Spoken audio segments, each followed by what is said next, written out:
ஆக மெட்ராஸ் அப்படிங்கிறது இந்த மாதரசன் பட்டணங்கிறது பிறகு 1639ஆம் ஆண்டு தான் வந்து ஆங்கிலேயர்கள் அவங்க கம்பெனிக்காக இதை வாங்குறாங்க. கருப்பர்களுக்கு ஒரு நகரம்னு வெள்ளை நகரம், கருப்பு நகரம், ஒயிட் டவுன், பிளாக் டவுன் அப்படின்னு பிரிக்கிறாங்க. வட சென்னை வந்து கருப்பு நகரம் அப்படின்னு சொல்லப்படுது. கருப்பு நகரம் அப்படிங்கிறது. இப்ப நானே அதை பற்றி அந்த மேப்லாம் வந்து ஆராய்ச்சி, இந்த ஒரு தவறான ஒரு விஷயம் தான் அது. ஈஸ்ட் இந்தியா கம்பெனி விற்கப்பட்ட ஒரு நாள் தான். அதை வந்து நம்ம வரலாற்று ரீதியாக காண்றோம். வரலாற்று ரீதியாக பார்க்கும்போது ஒரு நிலங்கள் கூட விற்கப்படுகின்றது. மக்களோட பூர்வக்குடி மக்களுடைய நிலம் கூட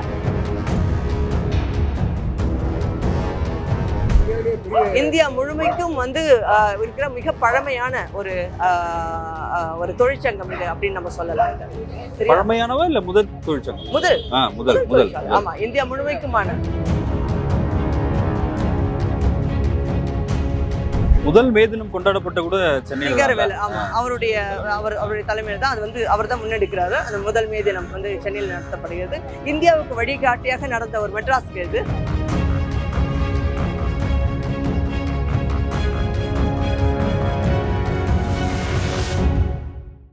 சவுத் பீட்டின் அன்பு உறவுகளுக்கு வணக்கம். நான் ஃபெலிக்ஸ் இன்பஒளி. வருடா வருடம் ஆகஸ்ட் 22ஆம் தேதி சென்னை நாளாக கொண்டாடப்படுகிறது. இப்போது சென்னை என்று அழைக்கப்படுகிற இந்த மெட்ராஸ் நகரத்திற்கு பல முக்கியமான வரலாறுகள் இருக்கிறது.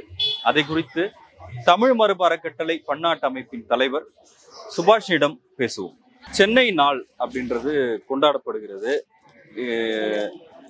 வருடா வருடம் ஆகஸ்ட் 22ஆம் தேதி அது வந்து கொண்டாடப்படுது.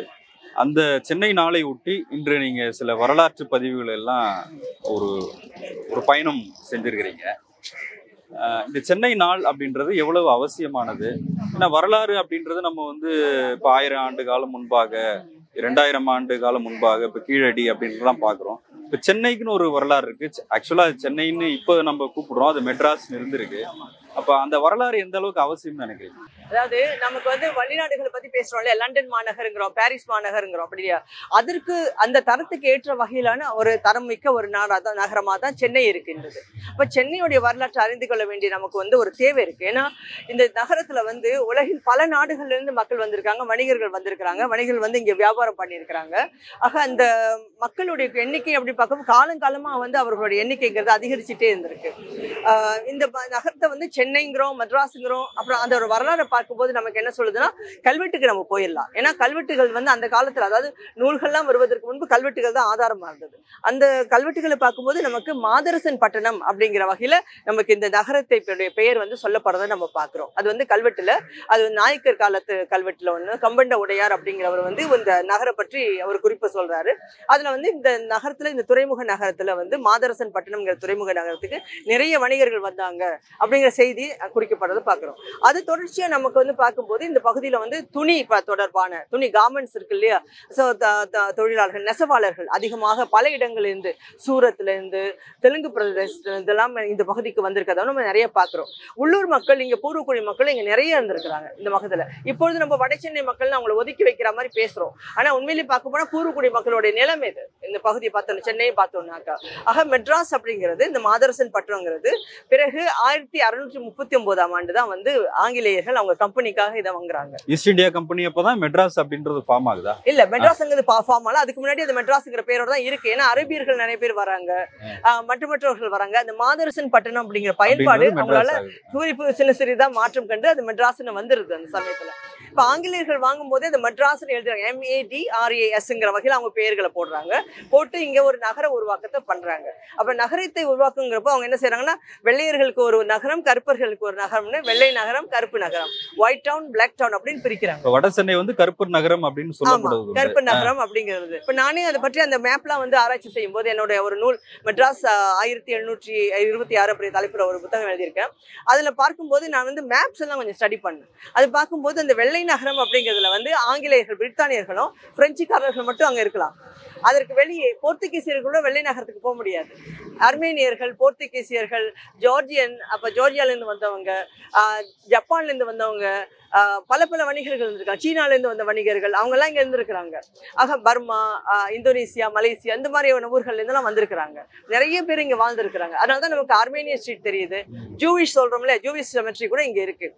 நமக்கு இருக்கு. ஈரானியன் இருந்திருக்கிறாங்க, அதனாலதான் நமக்கு நெருப்பு கோயில் இருக்கு மெட்ராஸ்ல. இப்ப நமக்கு இந்த அதாவது பழைய மெட்ராஸுடைய ஏறக்குறைய 100 ஆண்டுகளோட தொடர்ச்சி இன்னும் அங்கங்க ஒளிஞ்சிட்டு இருக்கு. நமக்கு அது இன்னும் அவ்வளவா தெரியாது, எங்கெங்கெல்லாம் வந்து இருக்கு அப்படிங்கிறது நமக்கு தெரியாது. ஆனா இப்ப நமக்கு தேடி தேடி பார்க்கும்போது நமக்கு தெரியும். இதுக்காக தான் வந்து நம்ம என்ன செய்யறோம்னா, அந்த நாள் அது வந்து மெட்ராஸ் அப்படிங்கிறத ஒரு இந்தியர்களா இருந்தவர்கள் வந்து விற்ற ஒரு நாளா இருந்தாலும் கூட அதை கொண்டாடுகிறோம் அப்படின்னு நம்ம சொல்லல, அது மகிழ்ச்சியா கொண்டாடல. என்ன சொல்றோம்னா, இந்த ஒரு தவறான ஒரு விஷயம் தான் அது. ஈஸ்ட் இந்தியா கம்பெனி விற்கப்பட்ட ஒரு நாள் தான். அதை வந்து நம்ம வரலாற்று ரீதியா காண்றோம். வரலாற்று ரீதியா பார்க்கும்போது ஒரு நிலங்கள் கூட விற்கப்படுகின்றது, பூர்வக்குடி மக்களுடைய நிலம் கூட ஆட்சியாளர்களால் தவறுதலாக விற்கப்படுகிறது அப்படிங்கிறத நினைவூட்டக்கூடிய ஒரு நாளா தான் இதை பார்க்கிறோம். அடுத்து அது தொடர்ச்சியாக பிரித்தானிய அரசு வந்து உருவாக்கிய பல மானுமெண்ட்ஸ், பல சின்னங்கள் இருக்கு.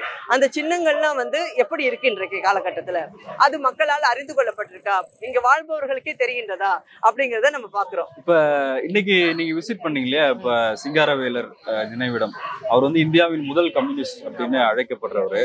இப்ப நீங்க நிக்கிறது பின்னாடி இருக்க கட்டிடம் வந்து மெட்ராஸ் லேபர் யூனியன் முதற் தொழிற்சங்கம் வந்து இங்கதான் தொடங்கி இருக்கிறாங்க. இந்த வரலாறு குறித்து சொல்லுங்க. ஆமா, ஏன்னா இந்த இடத்துல வந்து ஆங்கிலேயர்கள் வந்த பிறகு அவங்க என்ன செய்தாங்கன்னாக்கா, இங்க இருந்த சிறு சிறு தொழில் வணிகம் பண்ணிட்டு இருந்தாங்க இல்லையா, நெசவாளர்கள்லாம் இங்க இருந்தாங்க. இப்ப அவங்க கிட்ட இருந்த அந்த தொழில அவங்க என்ன செய்தாங்கன்னா, நம்ம பெரிய கம்பெனியா அதை உருவாக்கணும் அப்படிங்கிறவங்க தொழிற்சாலைகள் உருவாக்கணும்னு தொழிற்சாலைகளை உருவாக்குறாங்க. அப்படிதான் பக்கிங்ஹாம் அண்ட் மில், அப்புறம் கர்நாடிக் மில் அப்படி வருது, பிஎன்சி மில் அப்படிங்கிற அதை உருவாக்குறாங்க. அந்த பிஎன்சி மில் உருவாக்கி இங்க இருக்க ஆண்களும் பெண்களும் அங்க உழைக்கிறாங்க, அந்த மில்ல உழைக்கிறாங்க. ஆனா என்ன ஆகுதுனாக்கா, அங்க ஒர்க்கிங் ஹவர்ஸ் அப்படிங்கிறது 12 மணி நேரம் 16 மணி நேரம் அப்படின்னு போகும்போது உடல் நலம் சரியில்லாம போகுது. அவங்களுக்கு கொடுக்க வேண்டிய கிராட்டிவிட்டி அப்படிங்கறதெல்லாம் வந்து பாதிக்கப்படுது. அவங்க முதல்ல சொல்ற விஷயங்கள்லாம் வந்து சரியில்லாம கொடுக்காம போறாங்க.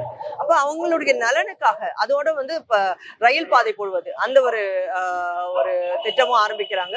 அதுல தொழிலாளர்கள் வந்து சேர்றாங்க. அந்த மாதிரி பல தொழில் மையங்கள் உருவாகுது இங்க மெட்ராஸை பொறுத்த வரைக்கும். அதுல பணியாற்றுபவர்களுடைய நலனுக்காக, அவர்களுடைய நலனுக்காகன்னு சொல்லிட்டு தான் இந்த ட்ரேட் யூனியன் அப்படிங்கிறது உருவாக்கப்படுது. அதுல மிக முக்கியமாக பிஎன்சி மில் தான் இந்த தொழிற்சங்கம் உருவாக்குறதுக்கான முக்கிய காரணமா இருக்கு. இப்ப சிங்காரவேலர்லாம் வந்து என்ன பார்த்தோம்னாக்கா, எல்லா விதமான தொழிற்சங்க பிரச்சனைகள் அவர் கையாண்டிருக்காரு. அப்ப அப்படி பார்க்கும்போது அவருக்கு நினைவாக நம்ம வந்து சிங்காரவேலர் மண்டபத்தை இன்னைக்கு பார்த்தோம். அப்புறம் தோழர் ஜீவா இருக்கிறாரு. இன்றைக்கு நிகழ்ச்சியில் நம்ம போகல, ஏன்னா அதுக்கு நமக்கு நேரம் போதல. மற்றபடி இந்த முக்கியமா இதை வந்து நம்ம ஏன் பாதுகாக்கணும்னு சொல்லிட்டு இருக்கோம்னாக்கா, சிங்காரவேலர் மண்டபம் வந்து நல்ல நிலைமையில இருக்கு. ஆனா இதை நம்ம பார்க்கிறோம் எப்படி இருக்கு, இது வந்து சிதலம் அடைஞ்சு முக்கியமான வரலாற்று சிறப்பு மிக்க ஒன்று. இந்தியா முழுமைக்கும் வந்து இருக்கிற மிக பழமையான ஒரு தொழிற்சங்கம் இது அப்படின்னு நம்ம சொல்லலாம். பழமையானவா இல்ல முதல் தொழிற்சங்கம்? முதல். ஆமா, இந்தியா முழுமைக்குமான தொடர்ச்சியா வந்து என்ன சொல்றாங்க, வழக்குகள் போயிட்டு இருக்குங்கிறதே போயிட்டு இருக்காங்க. ஏன்னா எத்தனை காலமாக வழக்குகள் போயிட்டு இருக்கும் அப்படிங்கிறது நமக்கு தெரியல. இப்ப பார்த்தோம்னாக்க இந்த மண்டபத்தை வந்து பண்றவங்கல, இந்த கட்டிடத்தை உருவாக்குனவங்கள வந்து திருவிக்காவும் ஒருவர், வாடியா அப்படிங்கிற ஒருவர் பேர்ல வந்து வாடியா பூங்கா அப்படின்னு கூட வச்சிருக்காங்க.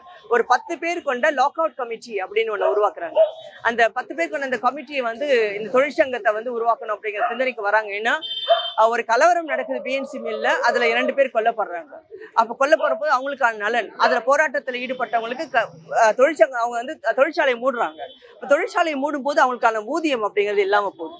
அந்த நலனை வந்து பாதுகாக்கணுமேங்கிற நோக்கத்துல தான் அந்த தொழிற்சங்கத்தை உருவாக்கணுங்கிற ஒரு தேவை ஒண்ணு வருது. இப்ப அவங்களுக்கு ரஷ்ய புரட்சி எல்லாம் ஏற்கனவே கேட்டாங்க இல்லையா, இப்ப ரஷ்யால நடந்த புரட்சி பத்தினா கேட்டேன்னா அவங்களுக்கு அந்த தகவல்கள்லாம் கிடைக்க லெனினுடைய கருத்துக்களை எல்லாம் உள்வாங்கினவங்களா அறிஞர்களா இருக்கிறவங்க தொழிற்சாலைகள்ல மக்களுக்கு உதவணும் அப்படிங்கிற வகையில் தொழிற்சங்கங்கள் தேவை அப்படின்னு அவங்க வந்து எண்ணத்துல தான் இது வந்து உருவாக்குறாங்க. அதுல வந்து நமக்கு நன்கு தெரிந்த தமிழறிஞர் திரு வி. கல்யாண சுந்தரனா, திருவிக்கான்னு சொல்லுவோம், அவர் வந்து மிக முக்கியமான ஒரு பங்கு வகிக்கிறார் இங்க. சிங்காரவேலனார், அப்புறம் திருவிக்கா அவர்கள், அப்புறம் பெரியாருடைய இணைஞ்சிக்கிறாங்க. இப்போ இந்த மாதிரி பல காலங்கள், அப்புறம் எம்.சி. ராஜா, நிறைய பேர் இப்படி வராங்க. அப்புறம் ரெட்டைமலை சீனிவாசன், இந்த மாதிரி நிறைய தலைவர்கள் இந்த மாதிரி தொழிற்சங்க நடவடிக்கைகளுக்கெல்லாம் வந்து உறுதுணையா இருக்கிறாங்க. ஆக இந்த வரலாறு அப்படிங்கிறது வந்து அதிகமா பேசப்படாத ஒரு வரலாறா இப்போது இருக்கிறது. அதாவது 1000 ஆண்டுகள் சென்றால்தான் வரலாறு அப்படிங்கிற ஒரு எண்ணம் இல்லை, 100 ஆண்டுகள் ஆனாலும் கூட இதெல்லாம் முக்கியமான வரலாறு. ஏன்னா இந்த அடித்தளம் இல்லைன்னா அடுத்த கட்டமைப்புகள் நம்ம உருவாக்கி இருக்க முடியாது. இன்றைக்கு இருக்கிற சென்னை அப்படிங்கிறத நம்ம உருவாக்கி இருக்க முடியாது. ஆக இதை தொடர்ச்சியா தான் நம்ம பார்க்கிறோம். அம்பேத்கர் வரும்பொழுது அம்பேத்கர் அம்பேத்கர் வந்து சட்டப்பூர்வமாக 8 மணி நேர வேலைங்கிறத உறுதி பண்றாரு. தமிழ்நாடு இந்தியா முழுமைக்குமான 8 மணி நேர வேலை எல்லாருக்குமானது அப்படிங்கறத உறுதிப்படுத்துறத அவர் செய்யறாங்க. முதல் மே தினம் கொண்டாடப்பட்ட கூட சென்னையில வேலை. ஆமா, அவருடைய தலைமையில தான் அது வந்து அவர் தான் முன்னெடுக்கிறாரு. அந்த முதல் மே தினம் வந்து சென்னையில் நடத்தப்படுகிறது. இந்தியாவுக்கு வழிகாட்டியாக நடந்த ஒரு மெட்ராஸ்க்கு இது, அதாவது தமிழ்நாட்டில் இருக்கிற இந்த தலைநகரமா நம்ம சொல்ற இந்த மெட்ராஸ் அப்படிங்கிறது இந்தியாவுக்கே வந்து ஒரு வழிகாட்டியா இருந்திருக்கு. இங்க நிறைய அச்சு இயந்திரங்கள் எல்லாம் கொண்டு வந்திருக்காங்க. புத்தகங்கள் பிரிண்ட் பண்ணப்பட்ட விஷயங்கள்லாம் இங்க நடந்திருக்கு. ஆக மிக சிறப்புமிக்க ஒரு நகரம். இப்ப நீங்க சொன்னீங்க சென்னையோட பூர்வ குடிகள் அவங்களுடைய நகரம் இதுன்னு. ஆனா இன்னைக்கு வந்து சென்னையின் பூர்வ குடிகள் நிலமற்றவர்களாக மாற்றப்பட்டிருக்கிறாங்க அப்படின்ற ஒரு விஷயம் இருக்கு இல்லையா? ஆமா ஆமா. இதுல வந்து இது ஒரு அரசு சார்ந்த விஷயம் இல்லையா?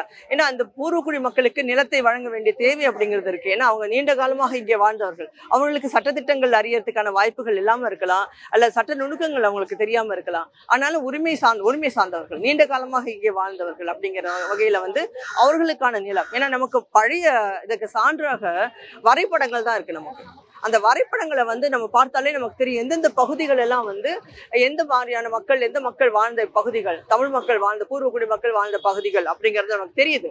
ஆக அதே அந்த அடிப்படையில வைத்து கூட அவங்களுக்கான நிலங்களை வழங்குவதோ அல்லது அவங்களுக்கான உரிமையை வழங்குவதோ செய்வதெல்லாம் தவறில்லை.